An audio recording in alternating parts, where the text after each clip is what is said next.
All right. I'm setting it up. Hello, everybody. Hello.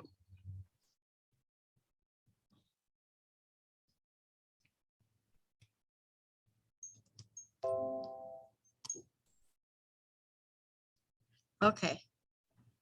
We should be about ready to get started. And so I want to welcome everybody. If you're seeing this, I have no idea whether we're live yet.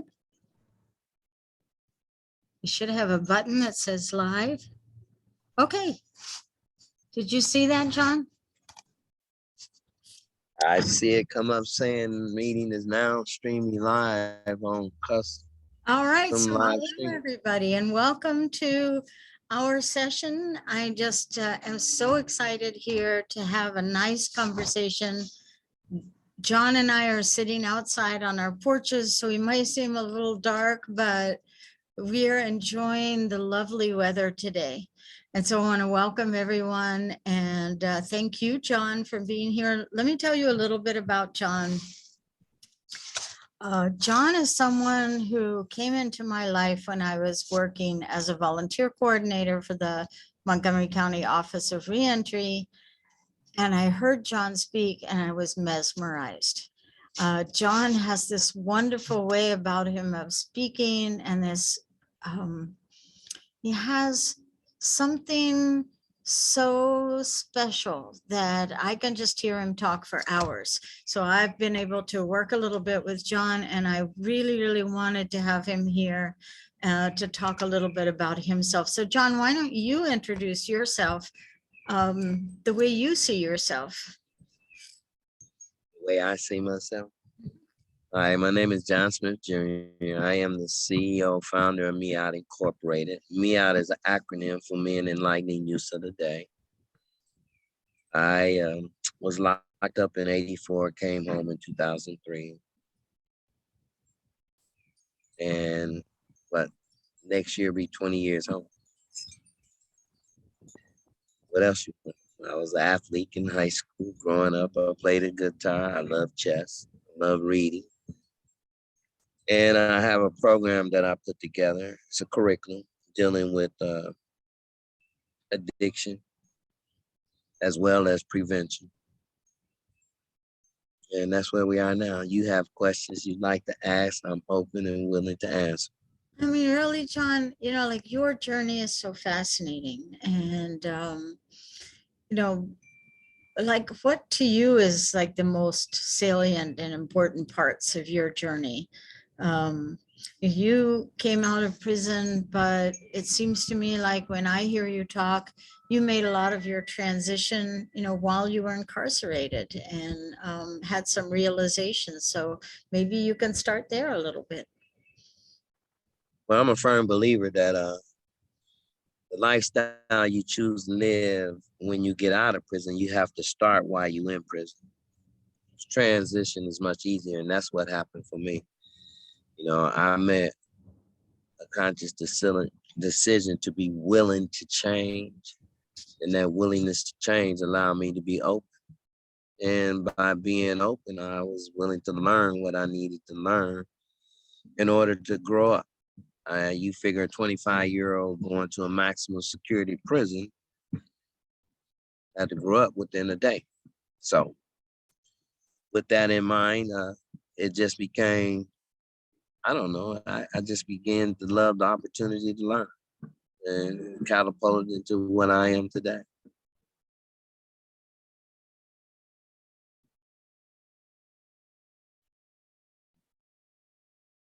Sorry, John, you said, you know, in your biography that you were one of the first students to graduate from college while you were incarcerated. How did that I'm work? one of the last. Oh, one of the last. Oh, Yeah, one of the I'm last. one of the last for the state of Ohio as an incarcerated individual to receive a bachelor's degree. They attacked that program in '92. It was called the Pell Grant. Mm-hmm. One of the things that was happening was, and it's been proven through data, that as an individual elevating education, while incarcerated, they're less prone to recidivate once they're out. Mm-hmm. Why that program was attacked, I don't know. However, the end results of it is that individuals who go to college and prison are not coming out with a degree. They're coming out with credits, but then they have to find a college that's going to take the credits that they already had, transfer them towards the degree that they're trying to earn. That can be frustrating coming out simply because there's too many other things you got to get straight. So I was favored with the opportunity to get the degree while I was in and come out educated. Now, I never asked you that. What did you study? What was your major? Well, my major is double. I'm a major in psychology and sociology, AA and human services. Mm-hmm. Then once I got out, I went and got the trade for tooling and machining technology from Sinclair. So you didn't actually use that degree right away. That sort of came later. What's that? The I mean, psychology? yeah, psychology. Oh, I think I used the psychology degree the moment I entered the prison.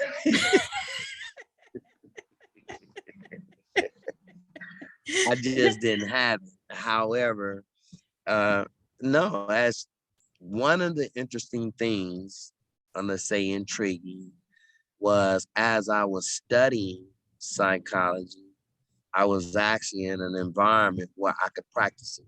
Because in prison, whether you realize it or not, you meet some of the best psychologists in the world, because some of them sit there to pick, to see what it is they can and can't do to get an advantage over you.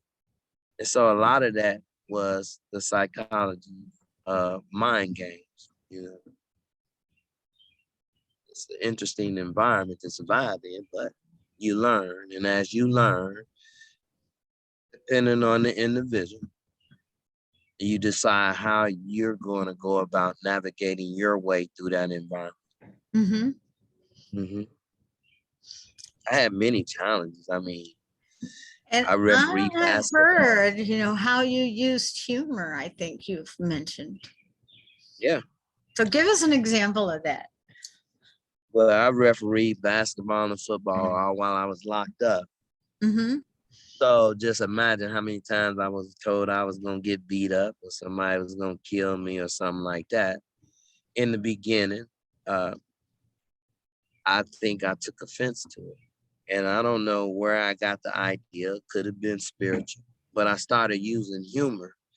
And the humor was when guys would tell me they were going to beat me up, I would just share with them. I ain't want to fight since I've been living. So to get beat up one more time ain't no big deal. And that would break the ice, you know. It was depending on my age, that was my record. If I was 32, I was 0-32. But the pun to that, I would always qualify with, if I happened to win, then I would walk out of prison 32 or whatever the age was that I was telling. That was the joke. That meant that I'm going to come to fight you every day until I get my record even. And they learned to see that that was a joke. And by it being a joke, being that I taught while I was in prison, I think that opened guys up to understand that I was one they could come to. Yeah. Mhm. I always think that's fun. And so what other lessons, like we're talking about conflict, what other lessons did you learn about how to handle conflict besides humor? There must be some other insights you have about handling that conflict. Oh yeah. I mean, that's probably one of the best training grounds. Let's say one of the best training grounds for mind games. You know, I learned how to fight with the pen as opposed to fists all the time. Mm-hmm. I also learned what it meant to stand firm on what you believe. You know, a lot of times out here, we're able to run away from our tests. We're able to shield ourselves from our tests. But in there, sometimes you can't run nor shield. So therefore you have to take that test. And it teaches you what you're about.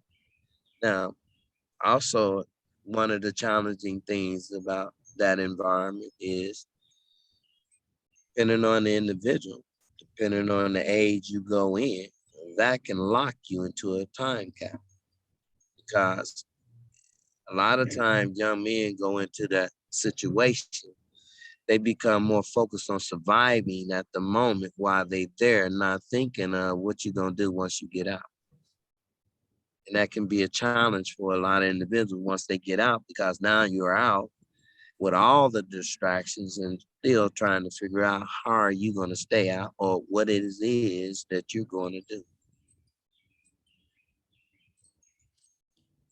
So what does it mean, like when you say like we shield ourselves and we do that on the outside, but you can't there? What does that really mean? Like I'm sure somebody listening who's never been incarcerated, they may not have an idea about what that's like. You asking what it means to shield yourself? Mm-hmm. Like Does to that look like? protect yourself? Mm-hmm. But there was many ways individuals shielded themselves. Some shield themselves through PC, which is protective custody. Some shield themselves by participating in the abnormality of that environment. Others shielded themselves by medicating themselves. Basically what happens out here, medicate themselves. And then you have those that just stands firm as far as let me do my time, leave me alone, and I'll leave you alone. The important part of that is how the individual is seeing themselves navigate their way through that. I was never one that thought being tough was a great idea. Why? Because if you tough, somebody else want to be rep as being tough, then they're gonna come after you because you already know it to be tough. So that's a shield in a sense that we're always trying to protect ourselves, and sometimes we get caught up making bad choices and decisions in that process. So when they say shield, that's part of the company you keep. It's part of the things you get into. Part of how they sit and watch and observe who you're hanging with and why you're hanging with the individuals that you're hanging with. And that's the psychology of prison.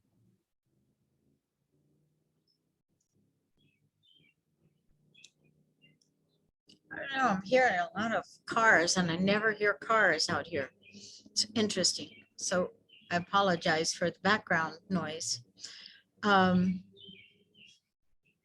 I'm thinking, John, like you're saying, you can't shield yourself when you're incarcerated. So you have to sort of either own up to it or like, what does that mean?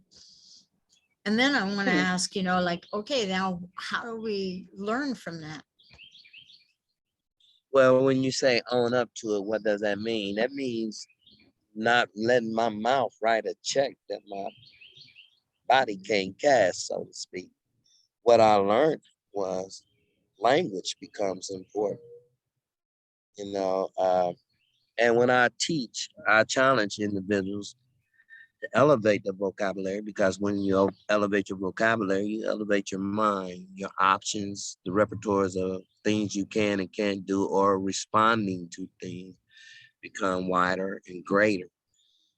One of the things that happened for me was I had to let the old John go in order to entertain the new. And by entertaining the new, I had to, it's like a parable. It's like taking a new water cap and trying to fit it on a old bottle that's already stripped. And so therefore you're not going to get a good fit. So I use the analogy of, how sometimes we go down, those of us who are Christians, we go down in the liquid grave to bury the old and then come up new. I challenge us, do we really bury the old to come up new? Because my journey in prison And see, I applaud myself because my last physical fight in prison was in April of 1985. I didn't come home to 2003. However, learning how to handle the conflicts, the discrepancies, whatever you choose to call it, became my motivating factor in all that. Challenging myself to see if I can handle these conflicts without physical confrontations.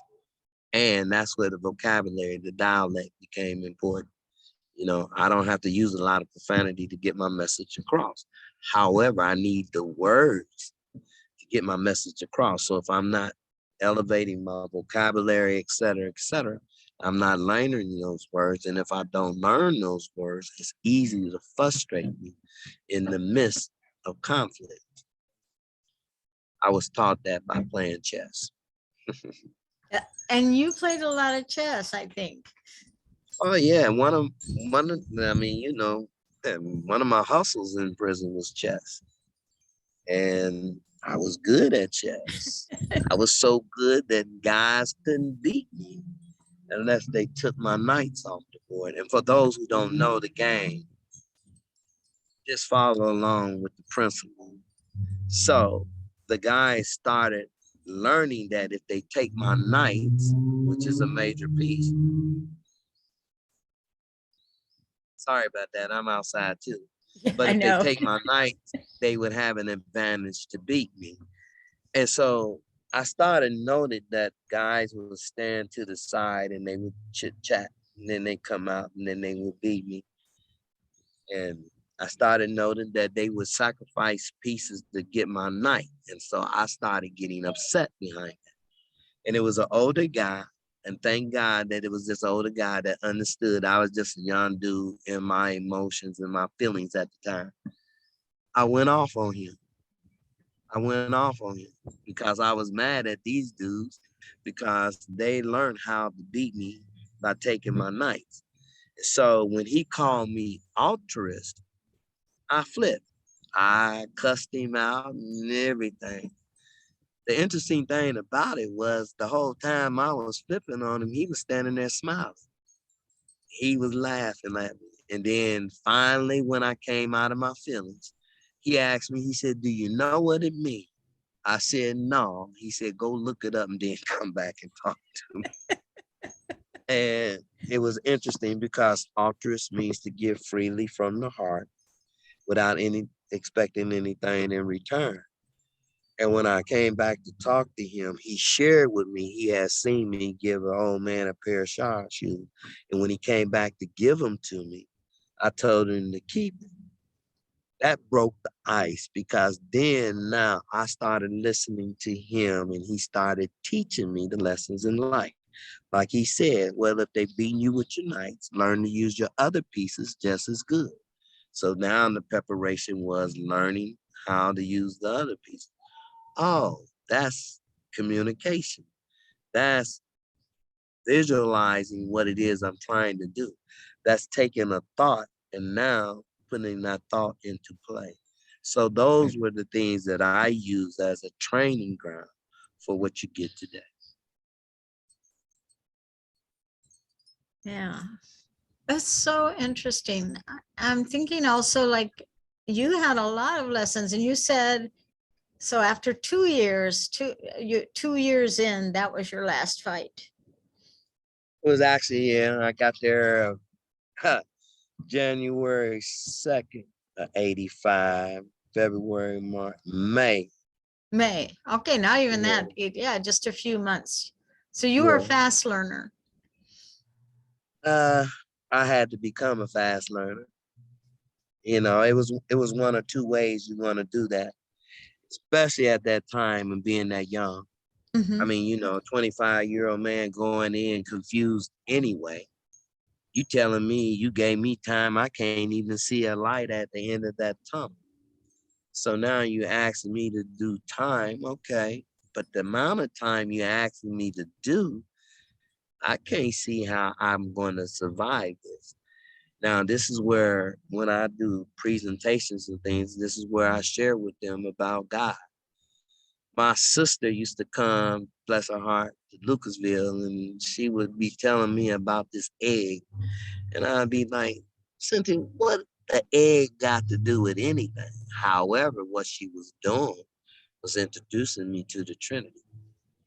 And I share that with young men today. Like, my grandmother told me about Jesus Christ and all that, but I really didn't know who he was because I just knew he was God's son. Now that I'm a learned man, now I'm beginning to understand.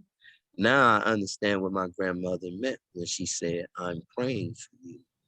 Because out here, I mean, even in there, it's a state of confusion that you deal with on a daily basis.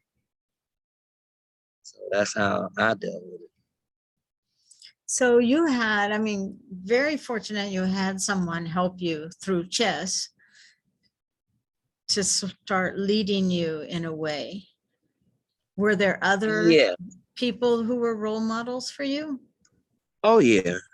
Oh, yeah. You know, one of the things I learned in that environment, once an older guy takes the time to nurture you, the other older guys see that you now are willing to learn what they have to teach. And they'll give it to you.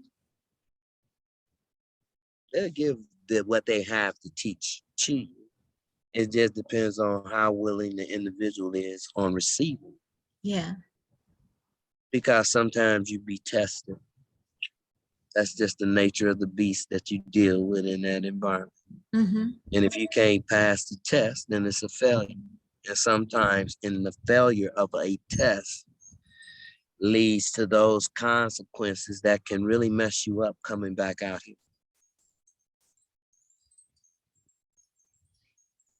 So, John, like when I listened to you also, like you had said, you know, you went through a process where you started asking yourself questions and those questions helped turn you around. So maybe, you know, you can talk a little bit about that. I somehow feel like, you know, if people could figure it out, like, or if there was a way to capture it, it would really make a difference for everybody. But I don't know, you know, I don't know what that looks like yet.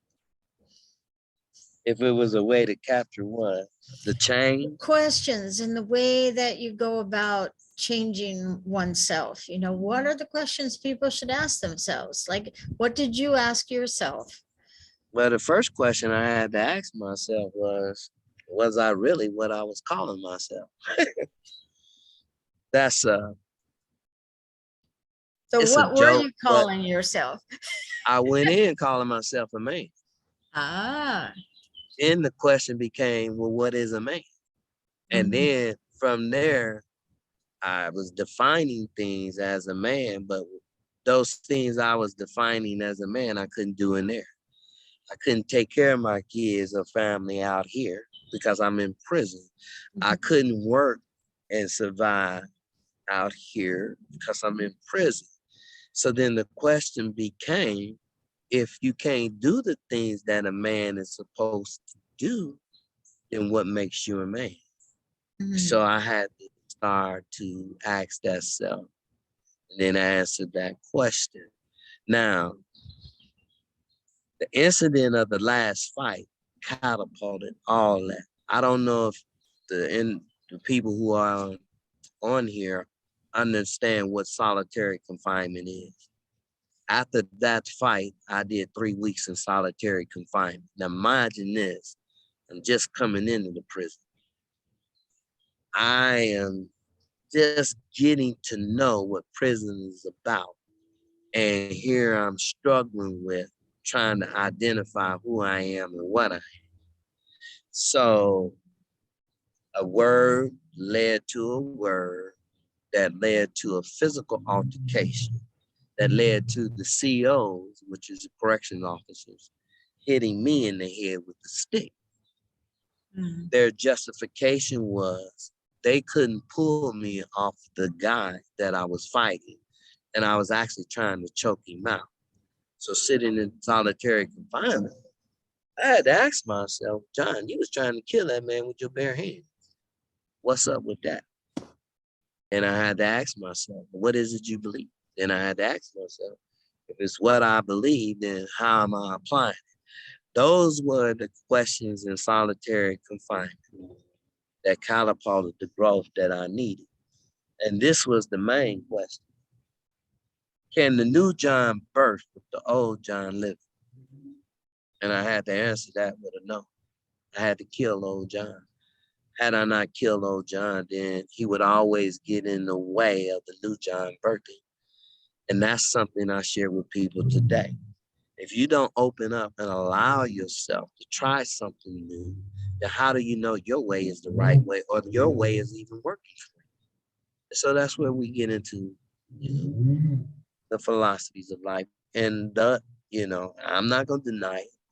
The lessons I learned inside have been applied since I've been out. And yesterday meant 19 years out. So next year, this time it'll be 20 years out. So Yeah. So all of that was happening while you were in prison, that changed.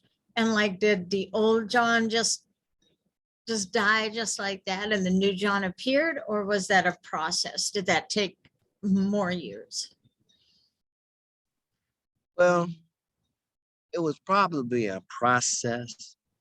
However, the process was to learn the new John birth.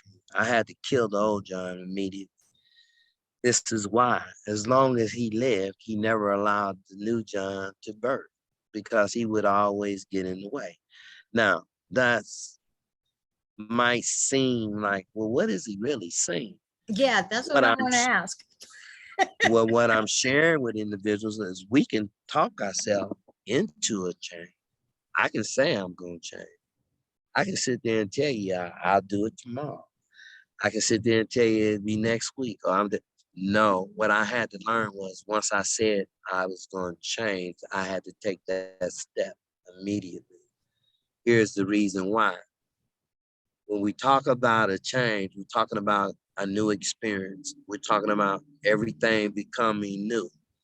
If I'm hesitant to embrace the new, then the old will always filter in. We'll always go back to what we think we're good at or what we think we know we're best at. I had to learn to let that go because I had to learn to struggle through embracing the new in order for the new to really take place. Now, that was my journey. Now, there were things along the way that catapulted certain growth areas that tried, tested me. One of the things I learned in that is that be careful what you pray for, because you pray for something and not being aware that you're going to be prepared for what you pray for, then that struggle you go through can take you away from what you're praying for because you're not aware of the preparation. I had to learn that. So give me an example. What do you mean by that?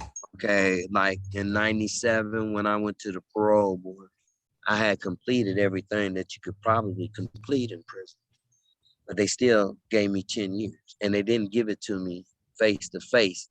They mailed it back. So in that prayer, it was not to get out of prison. That prayer to God at that point in time was, hey, God, I can't die with no peace because I have no kids. And in that prayer, there was an assignment. Well, you continue doing what you're doing and let's see what happens. Because I taught while I was in prison. Well, 2003, I come home. 2007, I'm supposed to be going back to the parole board. I'm standing in front of a pastor saying I do. 2012, standing in the vestibule of the church. The prayer that was asked for manifested itself through one of the sisters in the church, through a baby. 2012, we met. She was born. I cut her cord and everything. Ain't never touched the mama or nothing. But the way everything was arranged and orchestrated, I can only say thank you, because there was no other way that those things could have fallen in place the way that they did for it to come out the way that it did. And today she's still here with me. So like after you got out of prison, then you got married? Yep. And then you was given a child Yeah, as a godparent. as That a naturally, godsend, I mean, like a parent, gift. Here you are. Now you have a as a child godparent. that you didn't Yeah. think you were ever gonna have. No.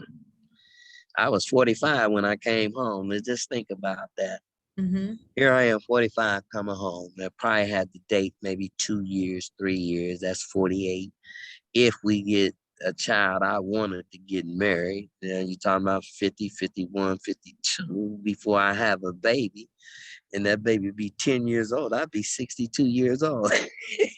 So, you know. Wait. We want to know her name. Everybody wants to know her name. Oh, her name is Jordan. Jordan Malaya Woods. I call her Princess. Princess. I like that. She's a cute But, you know, by the way. I've seen her. She's adorable. and here's God's humor, because every time I look at her, I'm reminded of my assignment. Mm-hmm. Yeah, so that's what I share with the guys on the inside too. You know, don't look at that, what they're going through, as the end. You never know when the door is going to open. Question they have to answer is, if it does, are you prepared to go out? And what happens is, a lot of times we don't realize out here that an individual get locked into wherever age they're in going in, you know, because the focus is so on to survive. I'm not trying to think about what I'm going to do when I get out, because I'm caught up in what I'm going to do now. I think in my philosophy, and here's another thing that helped me. I kept a journal. Thanks to my sister, she introduced me to a journal. She would ask me, how you thinking, and da. And she said, well, why don't you keep a journal? And I'm like, for what? She said, well, keep track of your thoughts and da. How valuable of an experience that was. Because it allowed me to keep track of my thoughts. It allowed me to also see my growth. There's spots in my journals where if I believe something or thought one way, if it changed, I'll document, tell you to go read that, and then come back and read the change. And then I'll share with you what brought about the change.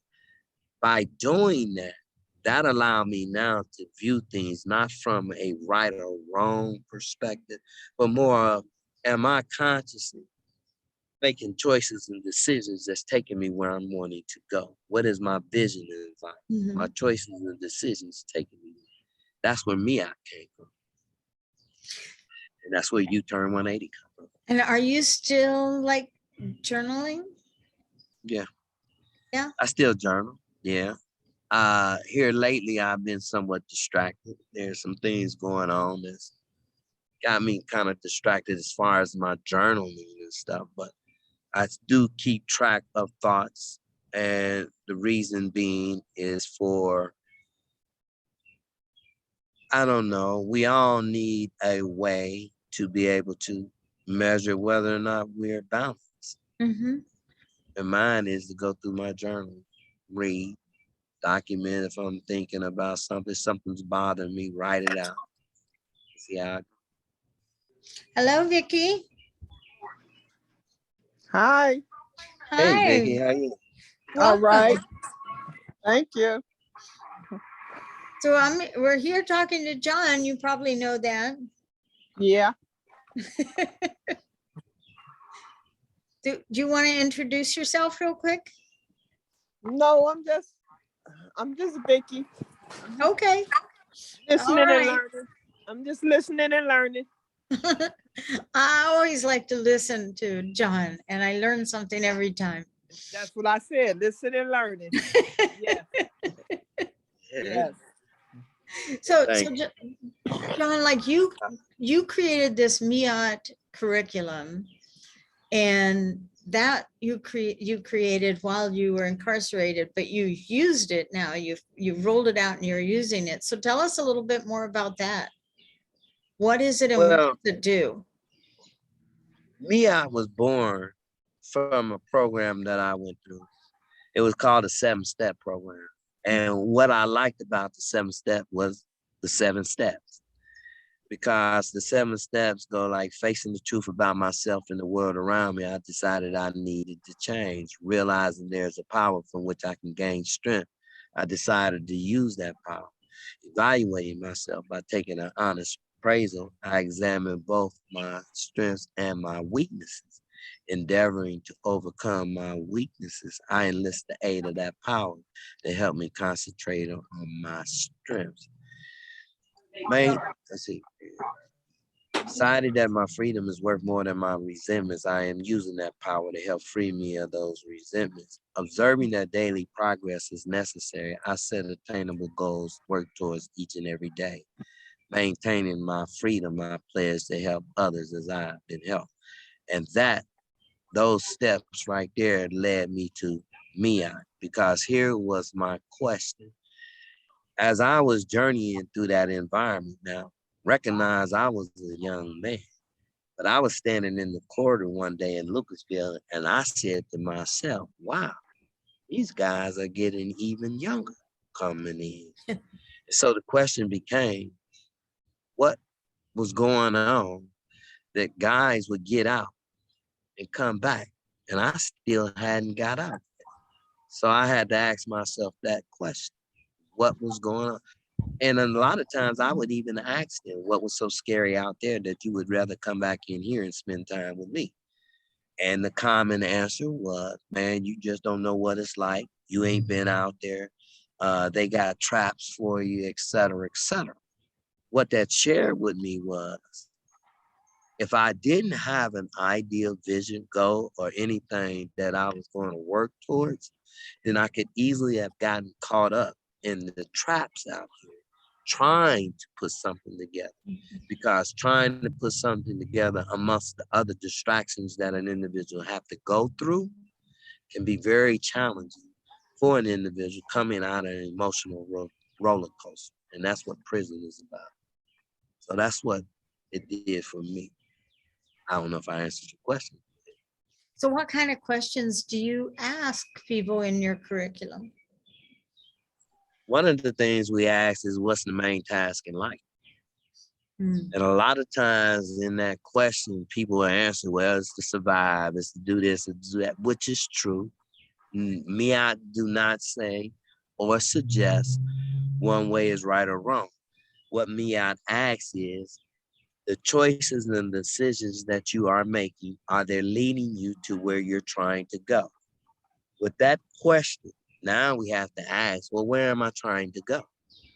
Because if I can't identify or define where I'm trying to go, then I can't answer that question. So for the guys on the inside, that's where we start at. We start off, what is it that you believe?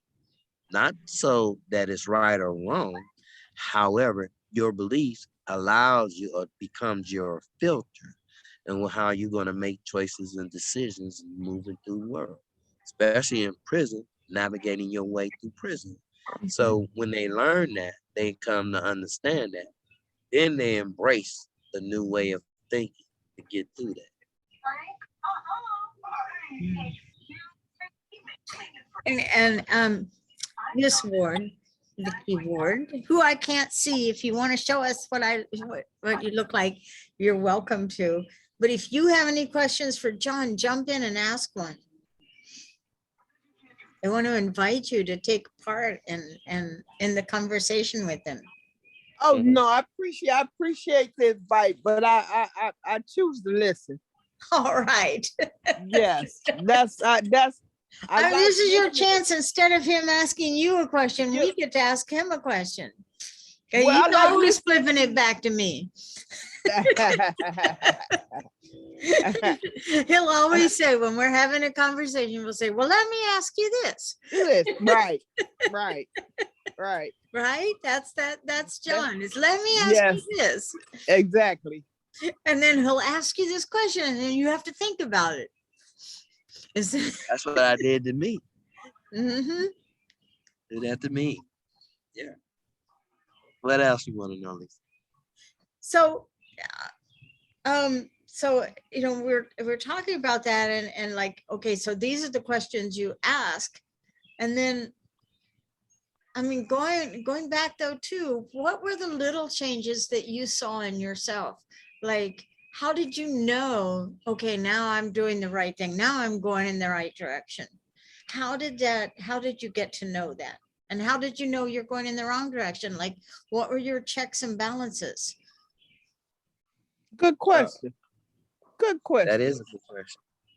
That Very is a good very question. Yeah. well. For me, I think I guess it started in small steps. When I started listening to the older guys start telling me the different things about chess. When I started applying that and seeing that it worked, I think that opened me up to be more willing and receptive to instructions, not being afraid to acknowledge the fact that I don't know it all, and not being scared to try something new or different. Those were the little things I think that led to the big things. The challenges, like when I was in Lucasville, I learned how to use tools. I can do carpentry work. I learned how to do carpentry work inside out. Here's the catch to that though. I left Lucasville in '89. I didn't pick up another tool until 2003 when I came home. So that was something I learned. The other, when I got to Lebanon and started going to school, I started reading. When I started reading, I started learning words. When I started learning words, I got introduced to theater. And I'm like, theater? And now I'm starting reading plays and how plays actually can tell a story. Then that became a part of how I started talking to myself, telling the story. These stories create the ideas or bring about the visions that an individual entertained to live for. And that in there, that was basically it. That's how I allow myself to escape outside of that by entertaining thoughts that was outside of it. And that's what worked for me. Like, what are some of the books that you read or the plays that really inspired you? Oh, books I read. Well, see, I got into a lot of psychology, so I read Maslow, Freud, and all them. But I also read doctors from the African persuasion, Naeem Akbar, some of them, Jay Rogers, stuff like that. And what that did was allow me to not just get focused in on one way. It allowed me to open up. I learned a lot of philosophy. I am a Nietzsche fan, even though I read a lot of, I think he's one of the most misunderstood philosophers that exists. And there's only two statements that people attribute that to. And that was, he said, God is dead. But when you read his philosophy, he's not saying God is dead.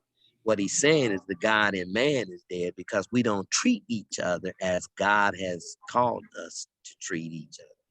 So he got criticized for that. And then they say he is the father of Nazism. When you read his philosophy, he do describe a superior race, but he doesn't describe it from the Nazism that we are identified with today. However, that's something that the individual have to really read and go deep into his readings and writings in order to discover. If you're not going to go that deep, then it's going to be on surface. And basically, you want to believe exactly what we believe today. He is the father of Nazism, but he's not. And then I also want to ask, because you do ask these questions and you ask yourself those questions, what started you to do that? Like, that's kind of like a Socrates or Plato kind of process. That's what I used to read. Aha. I used to read a lot of Socrates and Plato. I got interested in Socrates, Plato. I used to read a lot of the Asian religions, Mhm. Confucianism. I studied Islam all the way up to time to take the Kalima Shahada. And I shared with people that that allowed me to become more understanding of my own religion by taking and stepping out to study other people's religion, other people's thought process, how they come to feel and think the way that they do. Because if I think and feel that something is important to me, then I have to be able to acknowledge that this may be important to the other person too. Now we have to sit and see where our commonalities are and discuss the commonalities, the issues of the commonalities, not the individual. Because we can always skew something for our own comfort. But what's written right there is designed to put us on a platform so that we can shake one another's hand and carry each other's load. Mhm. That's something I learned. Yeah, you have read a lot, John, and I'm always impressed with how well read you are. One of the plays I read is called Ernest Being Earnest. Oh, Yeah, that was a good play. I liked that play. It's several of them. Shakespeare, to be mhm. and not to be. That is the question. Whether it's noble in the mind to suffer the slings and arrows of outrageous fortune, or pick up a dream, or pick up arms and by perhaps to dream to destroy him. I didn't quote that verbatim, but that was one Yeah. of Shakespeare's that I liked. Uh, then I really got off. When you study psychology and you study sociology, you get off into the other ologies, religion, theology. Mhm. The other ologies take you to, I guess, a basic format for what we would call philosophies of life. Like Socrates, one of the things I like about Socrates, Socrates never wrote anything down. It was Plato who wrote all Socrates' Right, teachings. right. But Socrates always said that what it is that you need to know is already there. It's how we bring it out. And Mhm. see, if we study the Scottish method, then what he does, he gives you the question that you answer to bring about what it is you're trying to learn. How does that play out? How does it play? You take a young man, say a young man I got in my program now. I don't beat him up about the choice of decision that he made that got him in trouble. Why? It's a done deal. You done already did it. So why beat him up on it? But here's what we want to ask. Whatever it was that brought you to where you are now, where are we wanting to go? Because how we make our choices and decisions from this point moving forward is going to determine how we navigate our way through whatever it is we're going through to get to where we're Mhm. trying to go. And so I try to get the young men to sit down and think about that. What is your vision? If you don't have a vision, then what is your goal? These are the things that put something on our mind and gives us something to live for. Now, our challenge is our society teaches us that money, pursuit of money, all other stuff doesn't really matter. It's that pursuit of money. But then we get mad at our young people when they do the things that they do under the auspice of trying to get money. So when we go back and look at it, again, I ask, when you're making choices and decisions, are they taking you to where you're trying to go? And that becomes the opening. That Mhm. becomes the conscious part. Because I'm not telling them they're right or wrong. I can't tell them right or wrong. I sold dope. I sold dope. So I can't tell a young man you wrong. I can only share with him that through that process, I ended up giving the state 20 years of my life. And some will say, well, you threw away 20 years of your life. I'll say, ha ha ha. I got the best education you could ever get walking through that environment. That's the way And I just want to sort of like clear up too for the groups, because I don't think we mentioned this, and of course I know it. So you got out, uh, and then you started working with your MIAD. You started an organization, and now you're doing U-turn. So maybe we should bring the listening group into that, process of what you're doing now. So as we're talking, when you talk about working with the young man, well, in what capacity? Just let people know what's going on. Okay, me, I was born out of prison. That curriculum was written while I was on the inside, and it deals with the belief system. It deals with the addiction cycle, and it deals with anger. Why?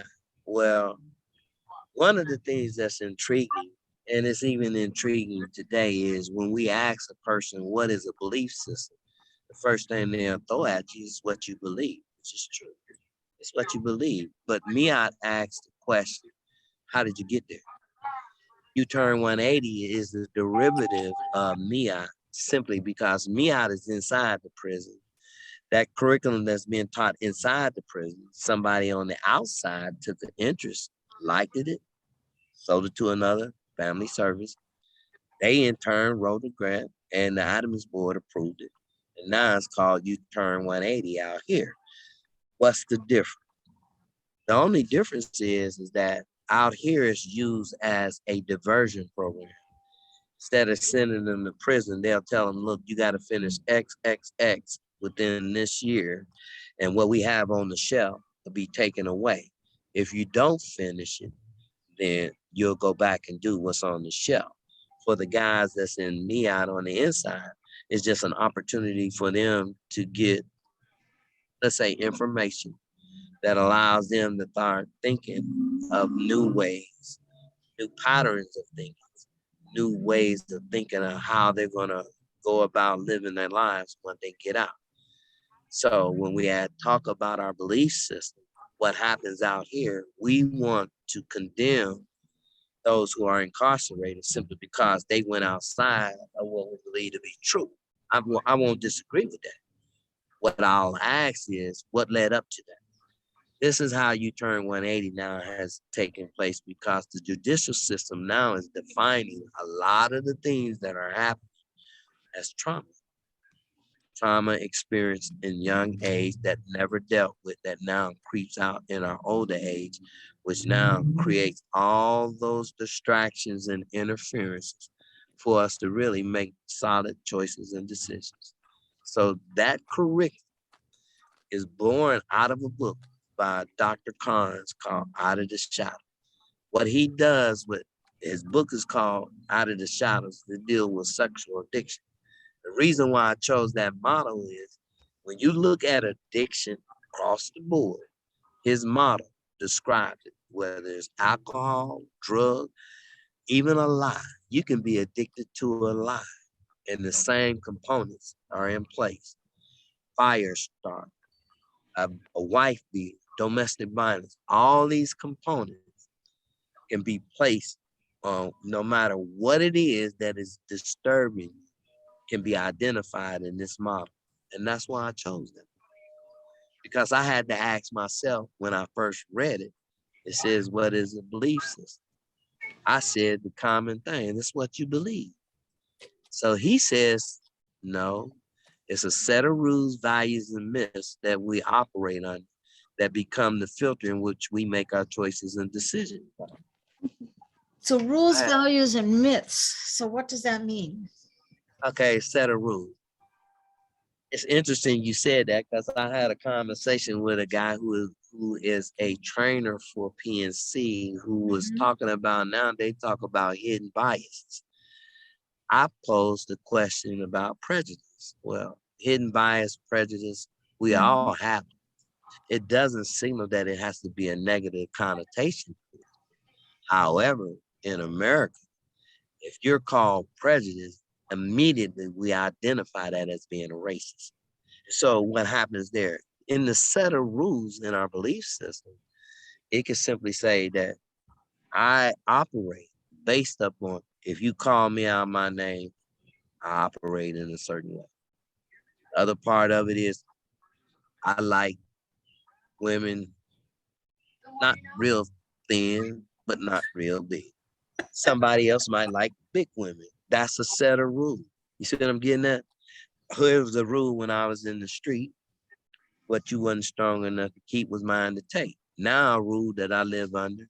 If you ask me to do something and you don't give me a chance to pray, my answer is no. So that's what is meant by the rules. If I don't know my rules, then how do I know how I'm coming through my truth? Then the value part. What is it that I'm valuing? How do I value and what makes it a value to me? So we ask ourselves, what gets my attention? There's only two things that gets our attention. Either a threat, something is threatening me, that gets my attention. Or there's an opportunity for me to do something and then get a reward from doing it. So with those two things in mind, then I look at my rules and ask myself, well, what are the rules that I live by, that I value? Then there's the mythological part. So what is a myth? Well, a myth is sometimes those things that can be true that we bury. Why? Because we're trying to get a message across. Okay, how does that work in our beliefs? Okay, our young men today don't believe they're going to live beyond 25. So the set of rules they live under is they're going to get what they can get now while they can because they're here to get it. What is the value there? I value living now because I don't know if I'm going to live tomorrow. And what's the myth there? Well, you don't know. So why would you put yourself in a situation to where you might not make it? See what I'm getting at? Mm-hmm. When we Mm-hmm. look at that and we put it all together, now we can understand the filter in which they're using to make their choices and decisions from. And that's what Me Out and You Turn 180 is about.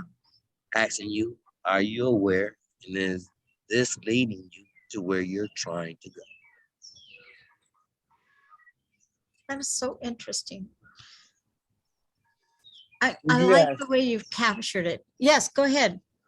No, I was agreeing with you. I was agreeing with you. I was agreeing with you.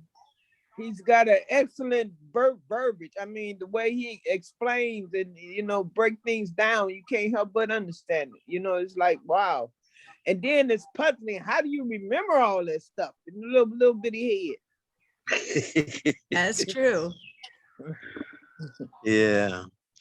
Well, you know what Wow. they say. They say we only use a very small portion of our brain. So then it becomes how much can I pack in there? Mm-hmm. It's Yeah. like a muscle. That's all. It's just like a muscle. Are you like walking around, John, just thinking all the time? Yeah. I get accused of that. Wow. I get accused of that. But this was one of the things that happened when I was. I asked him, did he sleep? Did he sleep? Yeah, That's a he good always one thinking. too.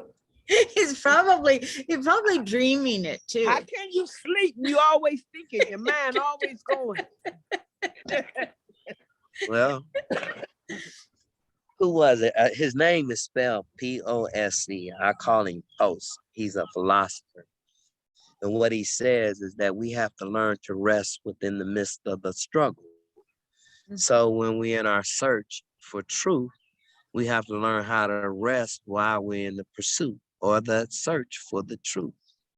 And I just learned, here and there, just take a moment, free my mind of everything. And it seemed like after I free it, something else come in. I don't know. Mm-hmm. Maybe that's just part of that was hidden in me to escape. Because I didn't dwell in that environment a lot. I was just there. But that's probably part of it, Then writing, a lot of writing. Yeah. No, but it's good, John, because we get to learn a lot from you. Yes, yes. I love from to talk too. to him. Yeah. I learned from you all too. I tell the guys all the time, just because I'm up here teaching, it don't mean I'm not learning. They teach me. And this stuff you go over, you learn it more and more, you become more relevant. You know, to be like, oh, okay. That's the same way with the word, you know. Like I said, you got to be careful what you pray for, because I never prayed to be a deacon in the church.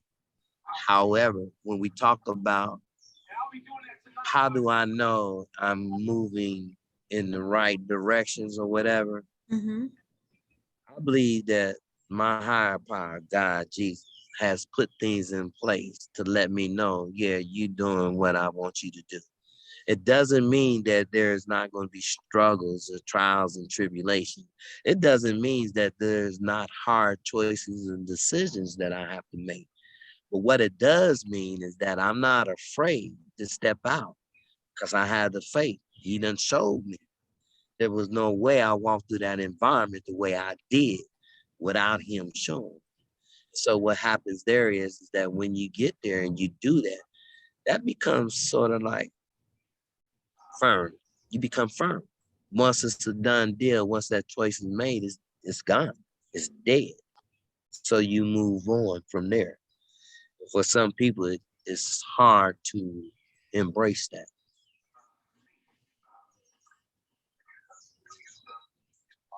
So, I mean, you do a lot of work with, like we said, you know, on diversion level or with people in the prisons, and you continue to do that work. And you've been really fortunate that like all of that came together. Like, how do you also work with people that maybe haven't been incarcerated? That haven't Mm-hmm. been incarcerated, Mm-hmm. one of the things that we all have in common, we all go through trials and tribulations.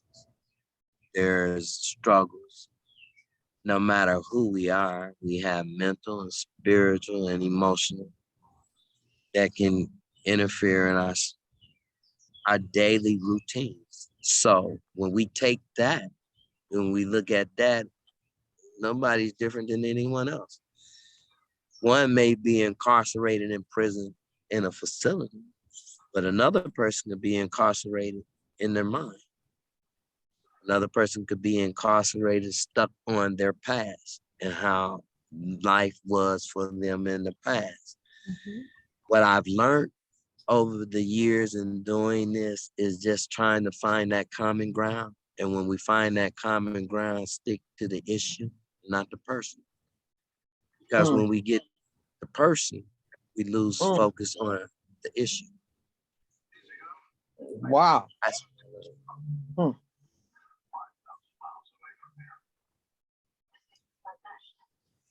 So what's next, John? a good question. I don't know what God has in store for me. I do know that there are some things that you know, the analogy of when Christ was standing preaching to the crowd, Mm-hmm. and he told his disciples, come on, let's get in the boat to move to the other side. And by moving to the other side, they went into the storm. In that storm, when they went to him to ask him, do you care about us? What I find interesting is that when Jesus got up, he didn't respond to the disciples asking them whether he cared about them dying or not. He responded to the element. So what does that mean to me? That means to me that my God is strong enough to control the elements.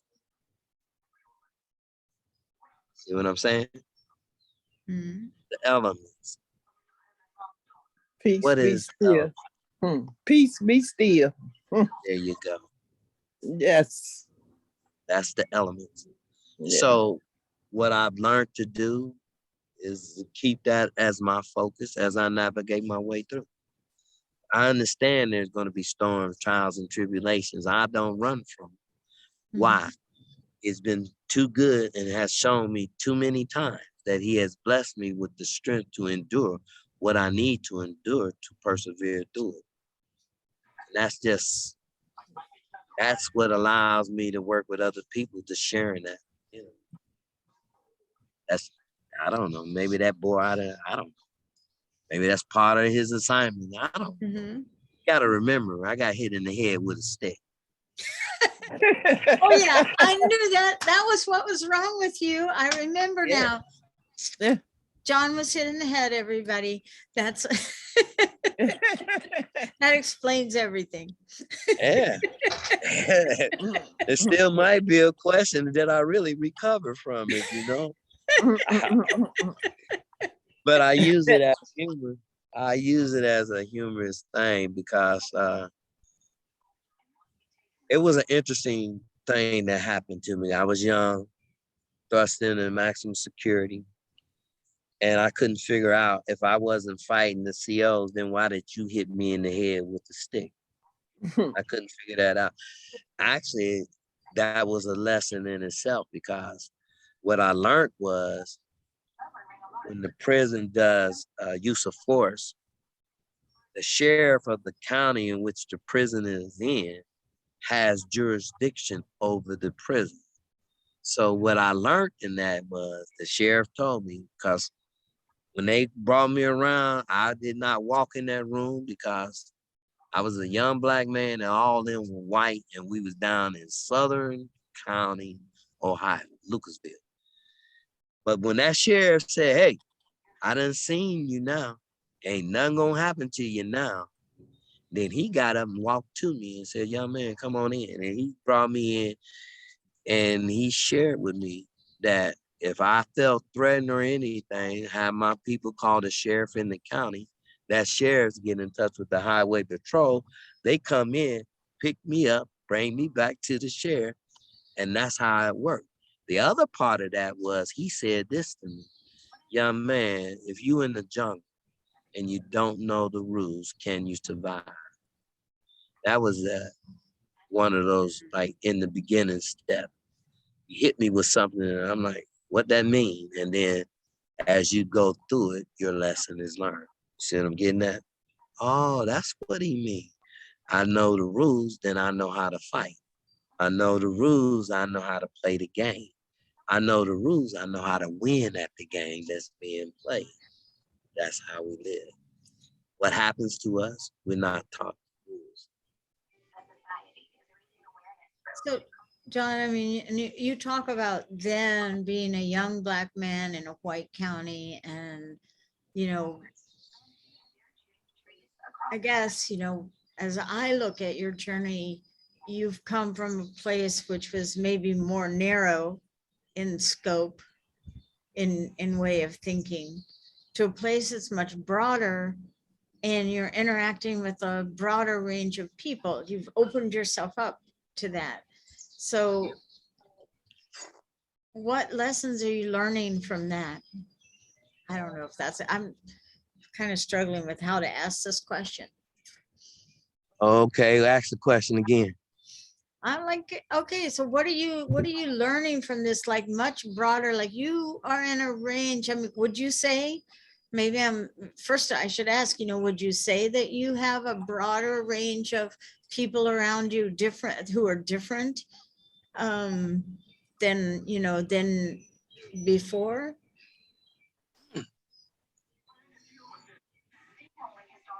I'm asking a diversity question. I'm just trying to figure out how to ask it. Well, Like you, one of the, as I see you in the community, you're in lots of different types of groups. You know, right. I'm just one type of group. So you have access to a lot of different types of people around you, like me. Like, yeah, like I'm an saying, like, example, right? like different races, different beliefs, different religions. I understand what you're saying. Yes, Yeah, exactly. yeah. You're around all types. What's different now? You're able to still be who you are and do what you do around all these different types of people. Right. See, she's got it. So you asking me, how do I do that? Yeah, I'm kind of trying to say, you know, like what has changed? What's Like changed? what's changed in you that From when now you, all of this is opened up to you? yeah. Well, the first thing that changed was acknowledging the fact that I don't know it all. So if I don't know it all, it allows me to be open and receptive to other people, their ideas. Don't mean I have to say right or wrong. I have to entertain it. However, y'all have to excuse me. I think I'm getting ready to go in a war. Uh-oh. Huh? Raccoons are here. It's gonna be a war with the raccoons. Yeah, he was. I ran him. I We called were getting myself a little running him worried, out the John. yard, but he ran up in the tree. He up in the tree. But Oh, anyway, that's what I learned how to do. You know, Oh, so you finna fight the raccoon? if he come back down this way, I am. we'll have a whole other side of John fighting the raccoons. That's an interesting thing, though. Because I'm looking at these cats right here. The raccoon is up there. And they just looking at him like, hey, he just going about his business. Why you messing with him? And see, here I am messing with the raccoon. See what I'm getting at? That's the analogy. There it is. Where y'all at the park? No, I'm at home in my yard, and she's at home in her yard. Oh. Yeah, I'm out in my yard. We're doing an outside thing. I kind of thought it'd be nice because it's a beautiful day. How can you not be outside today, right? Right. It's like the weather. We've been waiting for this weather, and it'll be colder next week, so we got to enjoy it while it's there. True That's that. true. But you know, this was really nice. I would have never thought it was gonna turn out this nice. Now we staring each other down. John is challenging the raccoon. He's serious about the raccoon. He is. Well, you know, they'll get in your house. They'll get in your house. And they'll get to going through your walls and stuff. But look, go ahead, ask me some more questions. This is part of we had the diversity question, John. Okay.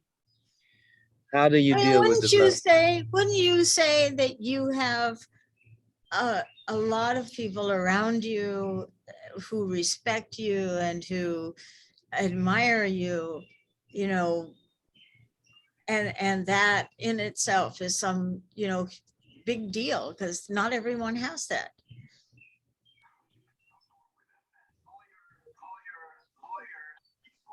Well, I'll say it like this. I appreciate that. I think people take what I do and they like what I do and they respect that. I think people respect the fact that I'm transparent. I don't hide, the fact that I've been to prison, or I don't hide the fact that I deal with trials and tribulations. I think that's what opened people up to me. But you're open too, John. Like you're open to other people yourself. There's something about when people meet you, they're like drawn to you because of you, who you are. Yeah, exactly. Right? Exactly. It's like you just stranger. It's like you don't meet strangers. People just automatically just know he's a friendly type guy and just start talking to him. Yeah. That's right. Well, thank you. I imagine, depending on who, might be telling the truth. I don't know. I like people. I think I like people.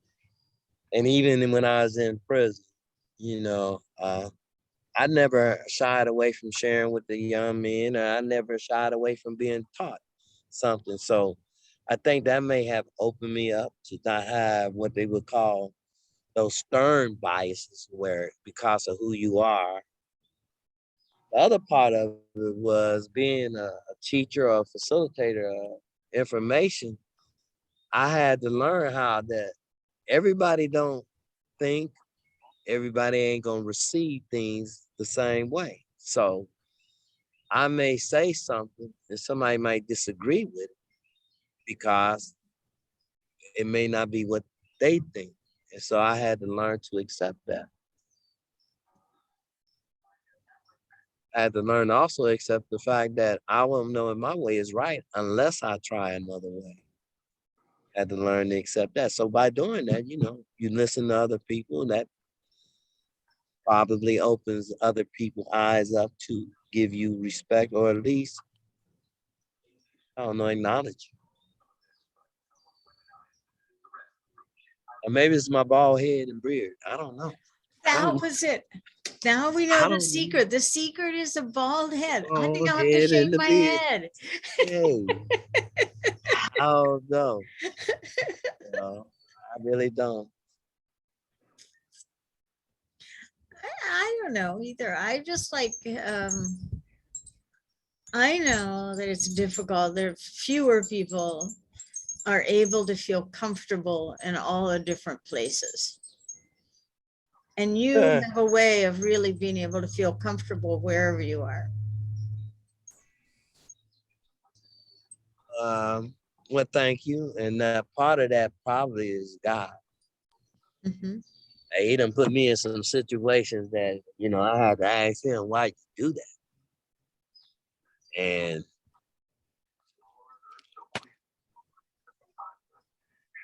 I guess I just can't.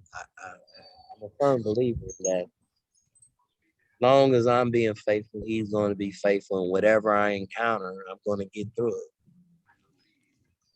Because I look at trials and tribulations as lessons to be learned for life, not lessons to destroy me or to beat me up.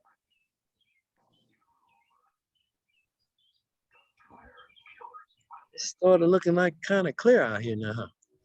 It does. I think, I'm a little worried. Like, I think we have to, I mean, we're about towards the end here. John, are you kind of running out of steam? Uh, well, I mean, you said 90 minutes. What more do you want to know from me? I mean, I can tell We've jokes. only reached the surface, John. There's a whole lot more to you. There's a whole lot more. But thank you so much for doing this. And Vicki, thank you for coming. Thank you. So Thank really, you really for having. appreciate it. Yes, go ahead, say that. I really appreciate this opportunity too. And I'll be more welcome and more than happy to come back anytime you want me. Thank you, John. I would love to have you back again. And I know this is like my second one, so I'm still learning myself, trying to figure out how to do this. I'll probably put this on YouTube and I'll send you the link after I do that. I can't live stream it on YouTube yet, I think. I'm not sure it live streams on YouTube. I tried, but because I don't have 50 followers yet. So we'll see. So it'll live stream on Facebook and others, and then I'll put it on YouTube. So it'll be up. Okay. So thank you so much. And bye, everybody. I'm going to turn off the live stream now, I think. Wait a minute. I have to figure out how to turn it off. Stop live stream. Okay, did that.